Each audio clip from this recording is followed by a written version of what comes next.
Hey Virgo, how's it going? Hope you're doing well today. It is Monday the 13th. We're going to take a look into the following week for you and see what is coming out. I looked at some transit energies for the 14th, and it's, you know, since Uranus and Mars has been in Gemini, um, there has been like this ongoing uncomfortable restlessness type of energy that kind of becomes more noticeable from time to time with us whenever we are kind of going back and forth when it comes to making a decision over something or um, trying to figure out what it is that we're trying to do at the moment. But we've got several semi-square aspects that are forming tomorrow between Mercury and Venus and is it the moon? Well, yeah, the moon and Uranus. The moon is in Cancer and Uranus is in Gemini. And so what this means, I feel like what I had seen in the patterns of the transit energies just for tomorrow, it's like there's Mercury in Cancer semi-square Venus Venus in Virgo. Starting with that is like there's um, a subtle, you know, irritation that you might be experiencing whenever you're trying to communicate your feelings. You might not feel like you are on the same page with someone when it comes to expressing your feelings and actually connecting with someone else or others heart to heart. The chariot actually was flipped out in the deck. So Mercury in Cancer is all about um,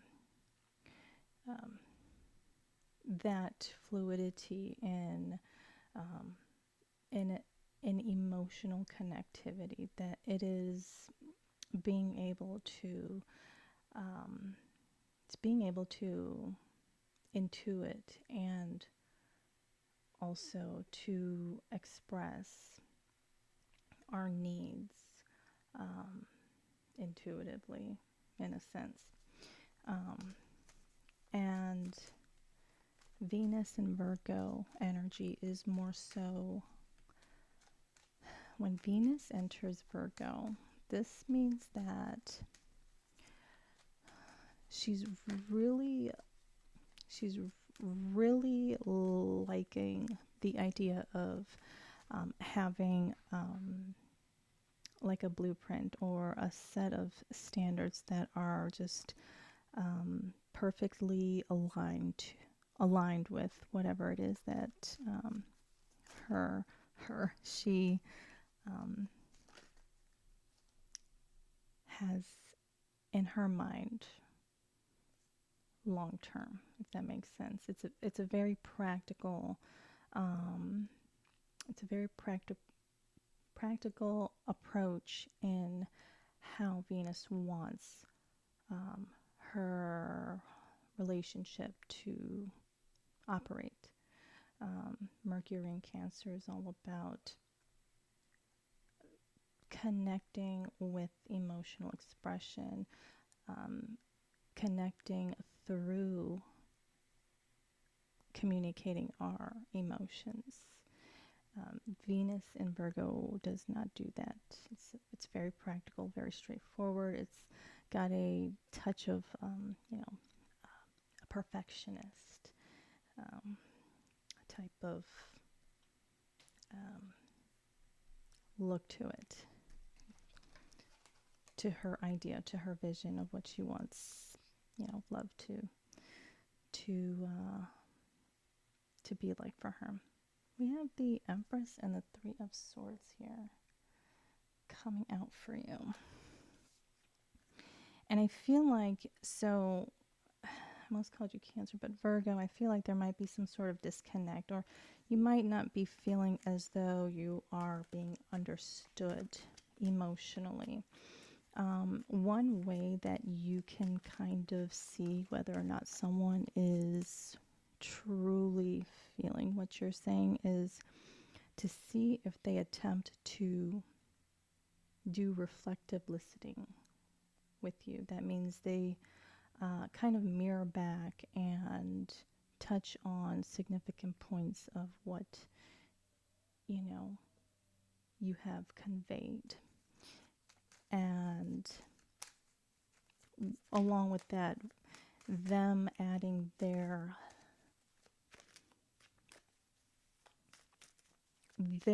viewpoint, their concerns into the conversation. That's one way. But I feel like later on tomorrow also, Virgo, you might,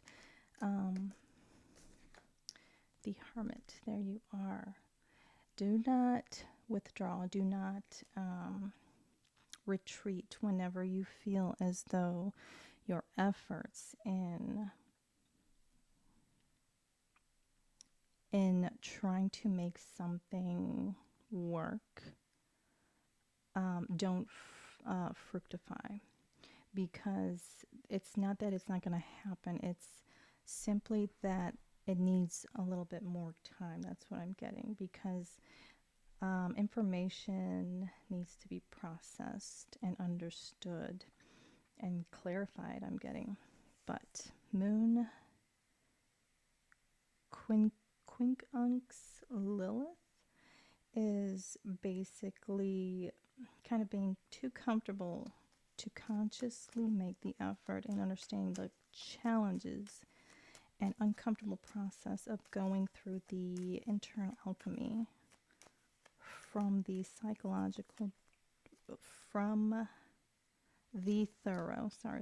thorough psychological dissolution necessary. In other words, confronting your shadow all the way to the unification of, you know, your conscious and unconscious parts of you. The Rubedo stage, Hanged Man. Really try to see things from a different perspective, Virgo. I think it's a perfect time, because the biggest takeaway for especially tomorrow is to pause before you react, because Uranus in Gemini is going to, and has been, it has been pulling us to react sharply. But I feel like you're not seeing that learning how to go through the uncomfortable process of your own internal alchemy in something. I think you're just not seeing how learning how to do that, no matter how uncomfortable it is, you're not seeing that it, Ace of Swords is going to set you free with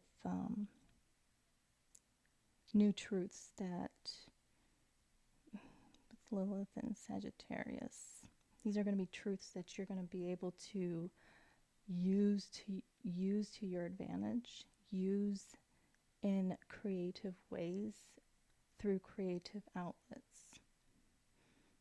In a very unique way. Something that is original. That's what I'm getting. What else? The Magician. This is one of your cards, Mercurial energy. So, yeah, you're going to be able to manifest truths. Wow. Truths that, Ace of Cups, Six of Pentacles, the Fool, that are going to set you on a path that you feel is right for you, that you feel was meant just for you. with all that it is going to present itself with to you, Virgo. This is, sorry if you can't see, this is the Fool, Six of Pentacles, and the Ace of Cups. So, Virgo, I hope you enjoyed this. Until next time.